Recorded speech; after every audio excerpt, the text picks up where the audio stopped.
Slow মোশনে নায়কের entry আর তার মুখোমুখি একদল ভিলেন, চলছে রক্তহীন করা অ্যাকশন সিন। এটি কোনো কোটি টাকা বাজেটের সিনেমার শুটিং কিংবা তামিল সিনেমা নয়। বাংলাদেশেই সাধারণ ক্যামেরা দিয়ে এমন সব সিন তৈরি করছেন কয়েকজন প্রতিভাবান যুবক, যা হার মানাবে যে কোনো বিগ বাজেটের সিনেমার ফাইটিং দৃশ্যকে। ভাইকিং স্কোয়াড নামের একটি ফেসবুক পেজ ও ইউটিউব চ্যানেলে গেলেই দেখা যাবে এসব ফাইটিং দৃশ্য। বসে বসে ফেসবুক অথবা ইউটিউবে স্ক্রলিং করছেন, এমন সময় নিউজ ফিডে চলে এসেছে একটি অ্যাকশনের দৃশ্য। মনে হতে পারে দক্ষিণ ভারতীয় তামিল সিনেমার কোনো দক্ষ পরিচালক ও চিত্রগ্রাহকের ধারণ করা বিগ বাজেটের কোনো মুভির ফাইটিং দৃশ্য এগুলো। তবে না, এমন দৃশ্য বানাচ্ছেন মফস্বলের কয়েকজন যুবক। যদিও 5 থেকে 10 মিনিটের এই ভিডিও বানাতে বেশ কাঠখড় পোড়াতে হয় তাদের।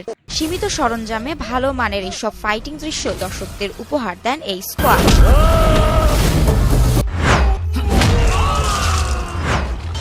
এরই মধ্যে ব্যতিক্রমী এসব ভিডিও সামাজিক যোগাযোগ মাধ্যম ফেসবুক ও ইউটিউবে আপলোড করে মন জয় করেছে লাখ লাখ মানুষের। বর্তমানে তাদের এই কাজ দর্শকদের মনে জায়গা করে নিয়েছে। ভবিষ্যতে বাংলাদেশকে আরো ভালো কাজ উপহার দিতে চায় ভাইকিং স্কোয়াড।